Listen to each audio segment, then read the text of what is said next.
Buenas noches, soy Carlos Elizondo, bienvenidos a Primer Círculo. Hoy vamos a discutir sobre la decisión que se tomó anoche, que se anunció hoy, respecto a que el futuro aeropuerto de la Ciudad de México no va a ser Texcoco, va a ser Santa Lucía. Y para discutir no tanto el aeropuerto, que por supuesto algo hablaremos de ello, sino qué nos dice esto del futuro gobierno, hemos invitado a Esteban Illades, quien es editor de la revista Nexos. Esteban, bienvenido. Carlos, ¿cómo estás? A ver, Esteban, primero, muy rápido, tu opinión de lo que pasó desde el punto de vista aeroportuario. ¿Tú te sientes cómodo con la decisión? No, yo no me siento cómodo porque, a ver, la consulta de inicio nos planteaba dos opciones que no eran equivalentes. Teníamos un aeropuerto que estaba ya construido más o menos al 30%, compitiendo contra una idea, porque ni siquiera tenemos un plan ejecutivo de lo que es Santa Lucía, ¿no? Entonces, no podías comparar, no podías contrastar y no podías preguntar sobre esas dos opciones. Ahora ganó la idea teórica, tenemos que ver incluso si es factible. Entonces, quizá no sea factible, aunque ya nos dijo que se van a ahorrar 100,000 millones de pesos. Tampoco es un cálculo que podamos hacer. No, porque tú ves, por ejemplo, el cálculo que hace el grupo aeroportuario, que es el de la Ciudad de México, que es el que está llevando esto, y esos números no checan con los que dice López Obrador, y no checan por mucho. Estamos hablando de miles de millones de pesos. Entonces, aquí hay una decisión que ya se tomó. Yo creo que va a ser la definitiva. Hay quienes creen que se puede echar para atrás. Lo veo muy difícil. Todo esto tiene un objetivo, que es arrancar en Santa Lucía. Ya tenemos un cronograma, sabemos que en 3 años exactamente, anótelo, en 3 años podremos estar yendo a volar a Santa Lucía, no queda claro cómo vamos a llegar ahí, pero podremos estar volando a Santa Lucía. Pero más que eso, Esteban, tú has sido un estudioso, bueno, de la izquierda, los gobiernos de izquierda, sigues de cerca la política mexicana. Para mí es inédito 3 cosas. 1, nunca he visto un gobierno que entra en un país, más o menos de los conocidos, serios, de cierto tamaño, que cancela una obra de este tamaño. Lo busqué. Y no las cancelan porque la idea es que gobernar es también dar continuidad. Parecería que AMLO tiene como un objetivo central desmontar todo lo que pueda de lo que se ha hecho del 2006 para acá, cuando siente que le robaron la presidencia, o del 2002 para acá, qué sé yo. Pero lo primero que te querría preguntar, ¿esto es de una racionalidad política o estamos hablando más de una racionalidad emotiva? ¿Cómo entender una decisión de esta magnitud cuando técnicamente, como bien decías tú, se están yendo a la aventura de Santa Lucía, que no sabemos si es conectable, si es volable, si tiene las condiciones atmosféricas de niebla adecuadas? ¿Qué hay detrás de esto? Pues yo creo que es esta idea política mexicana tradicional de que cada sexenio se contiene en sí mismo, ¿no? De que cada gobernador tiene que llegar a poner su huella y dejar atrás al gobernador anterior, ¿no? En este caso vamos a borrar a Enrique Peña Nieto y vamos a empezar desde cero. Aquí tienes pues un golpe muy claro en la mesa que es el aeropuerto de Santa Lucía, ¿no? Es una especie, digamos, como de un quinazo, como hace unos 20 años. Pero es buen ejemplo el quinazo, porque el quinazo era un hombre que necesitaba sentarse en el poder. Y había que dar un manotazo. Pero este cuate tiene la mayor legitimidad y poder que ha podido imaginarse un presidente. No necesita quinazos. Pero tiene una legitimidad frente a los votantes, pero él siente que no tiene una legitimidad frente a los grandes intereses, ¿no? Frente a los empresarios. Esto es para decirle a ellos, no le está hablando a la gente, le está hablando a los empresarios y les está diciendo, mira, yo tengo toda esta gente detrás y nosotros vamos a gobernar, no ustedes. Entonces a mí me parece que eso es por lo cual está haciendo esto. Pero es interesante. Yo voy a gobernar en ustedes, pero no te voy a quitar un peso de tu contrato. Voy a pagar todos los bonos, cueste lo que cueste. Te voy a dar el siguiente aeropuerto. Suena un poco raro. Pero va a ser a mi manera. Nada más es eso. Nada más es eso. O sea, yo soy el que da las órdenes, no ustedes. ¿Y por qué el tren no lo para en tren a Toluca, que podría decir lo mismo? Porque el tren Toluca conectaría, no podría ser Santa Lucía solo con la Ciudad de México, entonces es una especie de concesión. El tren Toluca pasa muy cerca del aeropuerto, podría ser un ramal. Pero no llega. No llega, tendría que hacer algo, pero digamos es... Pero ¿por qué no la idea de, este es mi tren, yo lo voy a trazar por otro lado? ¿Por qué en el tren sí lo mantiene, el aeropuerto no? Pues mira, yo creo que está pensando como en el gran panorama y aquí es yo me voy a imponer con Santa Lucía y estas son partes menores para yo. Pues quizá, yo no lo acabo de entender porque podría haber puesto su sello al aeropuerto. Claro. Vamos 30% de avance, pero va a ser así. Me cambian las columnas, van a ser rectas, los techos más baratos, Me traes proveedores mexicanos, Mientras claro. proveedores mexicanos, que es lo que parecía que se iba hacia donde se iba a ir. Porque a mí lo que me complica, no puedo entender, Esteban, es, a diferencia de la reforma energética, donde hay una razón ideológica, hay una visión de cuál es el papel del Estado en la energía. Podremos hablar de ello más adelante. Acá esto es un proyecto del Estado mexicano. El Estado mexicano iba a tener un aeropuerto en Texcoco, tercero más grande del mundo, el más grande de América Latina, lo que sea, propiedad del Estado mexicano, que si lo quisiera monetizar, pues valdría una fortuna.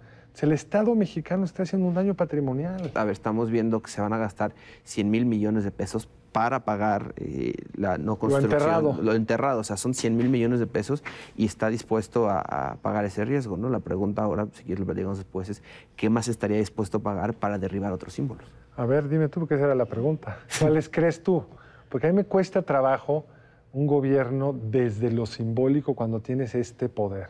En general, lo simbólico es para gobernantes débiles, que no les queda más que el símbolo, pero los que tienen la capacidad de hacer cosas, ¿qué otros símbolos crees que va a tratar de echar para atrás? Pues a mí lo primero que me viene a la mente es la apertura al mercado internacional del petróleo, ¿no? O sea, todas estas subastas que se han hecho, por ejemplo, en el Golfo, todo esto que está haciendo la CRE, la CNH, que son órganos autónomos, que ya de hecho hay una propuesta de ley en el Congreso para quitarles la autonomía.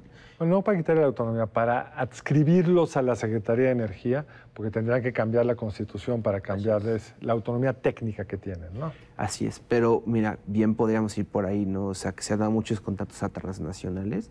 No me parece descabellado después de lo que hemos visto, que diga, oigan, quieren el petróleo de regreso en manos de Pemex porque se lo están llevando las petroleras extranjeras, hagamos una consulta. Ese podría ser un camino. Bueno, entonces tú verías, pero ahí digamos, ahí no sería simbólico, ahí es sustantivo. Le quitas el petróleo a unos para dárselo a otros. Lo que me parece muy curioso del aeropuerto es, ya les dijiste que se los vas a dar también a ellos, solo en el lugar que yo quiero, aunque me cuesten 100,000 millones de pesos. Eso es puramente simbólico. Claro, pero se lo voy a dar yo. Por eso, yo te lo puedo dar acá, te lo doy ahora para que hagas columnas rosas, pero en fin. Esto ya estaríamos hablando, y ahí sí lo entendería, aunque no estaría de acuerdo, de un cambio ideológico. El Estado va a tener aquí otro papel. Las empresas extranjeras no van a estar invitadas. Quizá lo haga, pero la señal hasta ahora ha sido que va a respetar los contratos petroleros. Claro, eso es cierto. Y otra cosa que es interesante ahorita que mencionamos esto también, es que las compañías a las que les quita el aeropuerto de la Ciudad de México son compañías exclusivamente mexicanas. Son todas mexicanas. Algunas cuantas, el plan maestro, algunas cosas menores. Pero la mayor los parte contratos de de fierro mexicanos. son de mexicanos. Pues también podemos regresar a eso, que es, o sea, ¿a quién le está quitando esto, no? ¿A quién le está dando el mensaje de yo soy el que toma aquí la decisión, ¿no? Segundo tema, que me pareció muy interesante es, ¿te imaginas a cualquier otro presidente presentando esta decisión junto con un contratista? ¿Cómo se vería al presidente X con el contratista Y que ha estado defendiendo todo el tiempo la otra obra? Y aquí tiene una legitimidad que parece que no le cuesta. ¿Tú crees que esto le cuesta a Andrés Manuel? Es de las muchas cosas que se le resbalan. Es que yo creo que a él se le resbala, o sea, si tú ves a lo que se le pregunta a la gente y demás, lo que la gente responde, sus votantes, él es inmune. Cuando tú hablas de él o cuando tú hablas de Morena, la gente tiende a separar, sus votantes tienden a separar a Morena de Andrés Manuel López Obrador. Que en Morena sean corruptos, que haya personajes que deleznables, lo que tú gustes, eso no importa porque Andrés Manuel López Obrador es una figura aparte. Entonces aquí yo creo que aunque esté Riobó, López Obrador es intocable en este sentido. Eso a mí me parece un dato bien simbólico e interesante. El tercer tema, no ha empezado a gobernar. No. Es decir, eso es también muy inusual. Hemos visto golpes de manos al final del sexenio, pero siempre del presidente saliente, Claro. nunca del presidente entrante. Incluso pudo haber estudiado mejor el asunto, hacer una consulta más fina, sin todos estos escándalos de urnas rellenas, casillas mal puestas, sesgo claro en las preguntas. O sea, pudo haberse comportado como un verdadero demócrata y lo hace desde la comodidad de no ser todavía gobierno, pero aventándole todo el costo a su gobierno. De hecho, la construcción va a continuar hasta el 30 de noviembre. El taxímetro sigue arrojando, o sea, una cosa un poco paradójica, se va a seguir acumulando cemento, aunque ya sabemos que no se va a usar. Claro. Y eso lo vamos a tener que pagar los mexicanos. Aquí tenemos, creo que, dos cosas. Una es él, que prometió un cambio de régimen, ¿no? O sea, esta es la actitud que está tomando porque él quiere reformar el sistema. No es una transición dentro del mismo régimen, sino él nos está hablando de una cuarta transformación, ¿no? Entonces, para soportar esa afirmación de una cuarta transformación, por eso es que lo vemos tan metido. Pero también, por otra parte, tenemos un silencio del presidente actual que ha decidido borrarse cuando Andrés Manuel López Obrador ha tomado el centro del foco. Eso es absolutamente cierto. El silencio de no solo el presidente, de salvo el secretario de la Madrid, esa administración que estaba tan orgullosa de su aeropuerto, no salieron a defenderlo. No. Ahora, ya llegaron al límite. Hoy el presidente Peña dijo, yo voy a seguir trabajando hasta el 30, porque hay unos contratos. Ahora, si tú fueras el asesor, sé que no lo eres, del López Obrador, y estuviera buscando así un símbolo para mostrar que él manda, que hay una cuarta transformación, ¿lo hubieras escogido en un tema así o hubieras optado por otro tipo? Otros gobiernos han escogido como otros tipos de medidas realmente más simbólicas. Esta es una medida muy concreta, claro, por decirlo. Pues es que depende de la imagen que quieras proyectar, ¿no? Él te está diciendo que toda esta construcción está dañada desde el inicio, entonces con él vamos a empezar desde cero. A mí me hubiera parecido, y de hecho no hubiera chocado con lo que está haciendo ahorita, que es que revisara los contratos, ¿no? Que te dijera, bueno, esta obra está mal, pero ya está avanzada, mejor vamos a revisar todo lo que hay ahí adentro y quitar lo que no, ¿no? Pero ahora te está diciendo, eso es una contradicción bien interesante, te está diciendo que esta obra no va, que es una obra de corrupción, pero la gente que participó ahí tiene derecho a participar en la obra de Santa Lucía. No solo tiene derecho, se las voy a dar, que en sí mismo es no respetar la ley actual que no permite asignar contratos de nuevas o... No, se tiene que volver a licitar. Se tiene que licitar, estos señores podrían ganar o podrían perder. Pero me parece, yo comparto plenamente lo que tú dices. Si el problema es la corrupción, pues entonces hay que atacar el problema. Y se está yendo por las consecuencias, que es el concreto y la varilla ya vertida. Habría que hacer el juicio correspondiente, si hubiera el caso, a quienes hubieran asignado por motivos corruptos estos contratos. Claro, pero eso es mucho menos visual. O sea, si tú te pones a investigar y ves que hay unos contratos por no sé cuántos millones de pesos, muchas personas no dimensionan cuánto significan esos cientos de millones de pesos, ¿no? En cambio, si tú eliminas esto, pues claro que das una imagen a nivel mundial. Ahora, es una decisión que, entre otras cosas, él dice que la hace para ahorrar. Como bien decías tú, no sabemos si vaya a poder ahorrar, porque lo otro no es más que un cálculo de servilleta, no sabemos las características del suelo, muchísimas cosas que harían más o menos caro ese cálculo de servilleta de Santa Lucía.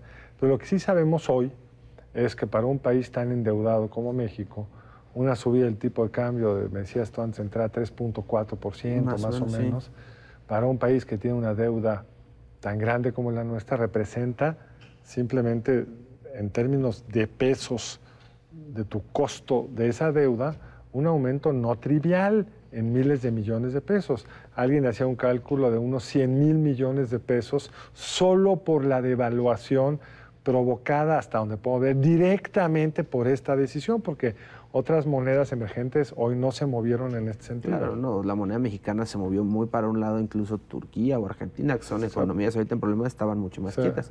Eso solo en el tipo de cambio. JP Morgan hoy en la mañana nos cambió de ser favorable a no favorable también por esto. UBS, un banco suizo, también dijo que la perspectiva a largo plazo es negativa por este tipo de reformas y para qué pueden utilizarse.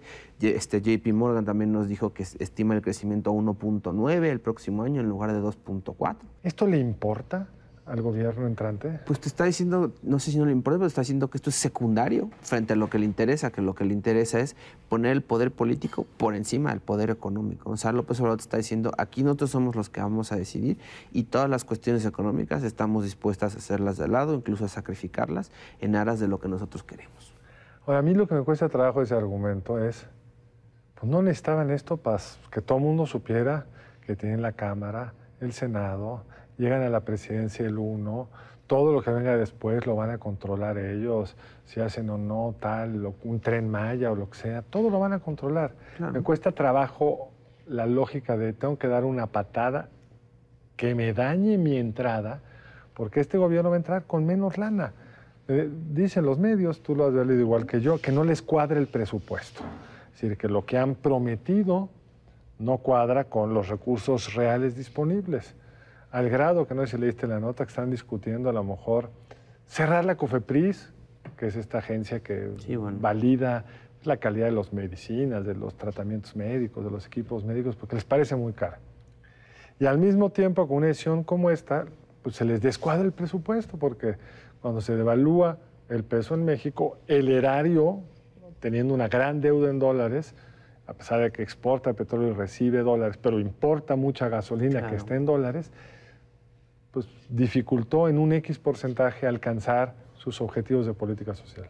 Y también te han dicho que, o sea, bueno, han medio filtrado que quieren cerrar ProMéxico, por ejemplo, esta agencia de promoción turística y promoción de inversión en México, porque piensan que no sirve para nada, ¿no? Entonces, claro que son las ideas que tiene este gobierno que no, te digo, la cuestión económica no parece estar a tono con la cuestión política, ¿no? Pero incluso a lo mejor hay algo más preocupante, o a mí me preocupa, es no solo que no les interesa la economía, ya ellos decidirán si esto tiene un costo político y quieren atenderlo. Pero gobernar requiere competencias. Es decir, es muy fácil esta fase de que no se haga. Pues, teniendo el poder cualquiera lo puede hacer. Lo difícil es ahora hacer. Es decir, si quieren hacer un Tren Maya o quieren hacer un aeropuerto en Santa Lucía o quieren tener 2.300.000 ninis, jóvenes que estudian y trabajan con un emolumento, trabajando en empresas, necesitan capacidades burocráticas, necesitan gente que sepa lo que está haciendo, capacidad de coordinarlas, etc. Y están como en muchas de sus medidas o desapareciendo quizá agencias que hacen tareas concretas que se tienen que hacer, o incluso en estas consolidaciones donde se aparecen subsecretarías o en esta descentralización que ahora hay que tomarse en serio. Claro. Eso les va a debilitar enormemente sus capacidades de hacer. A mí me parece que hay una cierta ingenuidad de creer que puedes hacer un aeropuerto en Santa Lucía porque te late, o que puedes llevar la política de salud desde Acapulco porque te late. ¿No han entendido lo que es gobernar, Esteban? Pues yo creo que todavía no llegan. O sea, Andrés Manuel López Obrador lo que conoce es el gobierno de la Ciudad de México, ¿no? Que a principios de este siglo. Y así planean manejar muchas de las cosas que hay ahorita. Por ejemplo, en cuestión de seguridad pública, estaba hablando de dividir el país en sectores, como dividió en cuadrantes la ciudad en ese entonces, ¿no? Entonces, yo creo que todavía no dimensiona mucho qué es lo que viene y qué es lo que se va a enfrentar. También es una persona que, por lo visto, en el mensaje nos habla mucho de buena voluntad, de que si las personas hacen las cosas bien, saldrán bien, ¿no? Es alguien que nos dijo hace un par de años, hace un año, que si uno metía un popote, uno podía succionar el petróleo del suelo solo metiendo un popote, ¿no? Entonces, en esa simplificación, pues obviamente estamos perdiendo todo lo técnico que se necesita, no solo para el aeropuerto, como dices, sino para el Tren Maya o para la construcción de una refinería. Ahora, las izquierdas exitosas de Europa, que tú las has estudiado, son izquierdas que invierten mucho en sus capacidades institucionales y priorizan frente, digamos, al sindicato, prefieren llevar la educación a tener un sindicato pues, que no la lleva adecuadamente. La otra noticia este fin de semana es la aceptación por parte de Andrés Manuel López Obrador en una reunión con los liderazgos de la CENTE, de la Coordinación Nacional de Trabajos de Educación, que se acabó la evaluación, que se acabó la reforma educativa, y no sé cómo quedaron en el tema que los dividía, que AMLO decía, pues una cosa que sí me gusta de la reforma es controlar la nómina, y la CENTE decía, no, la nómina era mía, y va a volver a ser mía. Pero la izquierda en América Latina tiende a privilegiar al grupo de interés, que le da votos, le da poder, la CENTE, frente al servicio, la capacidad de educar de la mejor forma a los mexicanos. ¿Comparte esta interpretación y por qué, si compartieras? Pues yo creo que también hay una visión romántica del maestro, ¿no? O sea, el maestro se ve como el héroe de la sociedad, como el héroe, como el que pues le enseña a los niños, ¿no? Entonces realmente aquí es curioso, nunca se habla de los alumnos, nunca se habla de los estudiantes en todo esto, ¿no?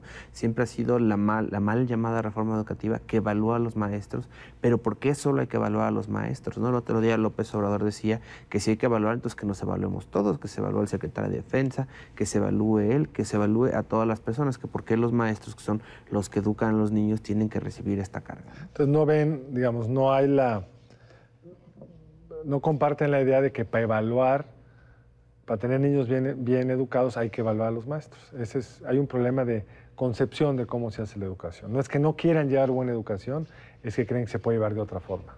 Eso por una parte, pero también es obviamente, como dices tú, un grupo de interés y un grupo que se moviliza de manera muy importante. Yo me acuerdo, por ejemplo, cuando desaparecieron los estudiantes de Iguala, en Iguala, hace ya 4 años, cuando López Obrador fue a Guerrero, le dijo en ese entonces a la CETEC, que es la coordinadora, que es la rama de la CENTE, ahí en Guerrero les dijo, oigan, si mi candidato, que era Pablo Amílcar Sandoval, gana la gubernatura, yo les ofrezco a ustedes la Secretaría de Educación Pública de Guerrero. O sea, manéjenlo ustedes. Incluso la CETEC le dijo, no, nosotros no lo queremos. O sea, nosotros no queremos modificar cómo se maneja la cuestión educativa, nosotros nada más no queremos que nos evalúen. Entonces, en ese sentido, pues López Obrador trata de negociar con ellos así, ¿no? Nos queda poco tiempo y nos faltan 6 años, a partir del 1 de diciembre. Bueno, un poco menos, porque el sexenio acaba en octubre, ¿no?, del 2024. Pero, ¿cómo te imaginas, con esta información que ya tenemos, del AMLO decidiendo, es Santa Lucía, del AMLO diciendo no más evaluación? ¿Cómo te imaginas los primeros 6 meses del siguiente gobierno? Me imagino unos 6 meses muy desgastantes. O sea, ¿pero con qué tipo de medidas? ¿Con qué tipo de medidas? Bueno, me imagino, en términos de comunicación social, me imagino a Andrés Manuel López Obrador diario dando un discurso, diario prometiendo una cosa, diario hablando de otra cosa, dando una declaración, es decir, moviendo todo el tiempo los medios de comunicación al grado de que haya algún tipo de fatiga, ¿no? También me lo imagino tomando muchas decisiones, o sea, a partir, por ejemplo, esto que nos está diciendo del artículo 35, de permitir consultas mucho más sencillas que las que hay ahora. Me lo imagino pues tratando de implementar grandes cambios, incluso constitucionales, aunque nos diga que ahora no. Por ejemplo, están hablando incluso de cambiar el Poder Judicial, de meterse a la cuestión orgánica del Poder Judicial. Entonces me lo imagino haciendo tantas cosas a la vez que sea muy difícil seguir la pista. Y aunque no es tu especialidad, supongamos que esto genera una inestabilidad macroeconómica, que el tipo de cambio no queda en 20, sino se va a 22. ¿Tú crees que en algún momento esto lo disuade? Digamos, está siempre, no siempre, pues más ahora, el modelo Mitterrand. Recordemos, Mitterrand llega al poder con una serie de objetivos transformadores, incluido, lo dijo en su campaña y lo cumplió, nacionalizar los bancos. Y a los 2 años es claro que eso no está jalando. El franco se devalúa, todavía existía franco, tasa de interés alta, la economía estancada, etcétera. Y dio vuelta en U. ¿Te imaginas a AMLO, suponiendo, es aventurar mucho, pero que las cosas económicamente no están funcionando como él esperaba? Porque tú decías que algunos bancos creen que el crecimiento el año en tanto va a ser más bajo que que de por sí es bajo. ¿Cómo te lo imaginas reaccionando ante ese escenario? Me lo imagino buscando culpables, ya lo empezamos a ver. Cuando dijo bueno, primero... No hay que imaginarse mucho, hay que ir atrás. Hay que ir atrás, sí. Cuando llegó primero que dijo que el país estaba bien, luego dijo que estaba en bancarrota, después de ver obviamente las finanzas, y luego dijo que quizás, bueno, su agenda era muy ambiciosa y que si no la podía cumplir, no iba a ser por él.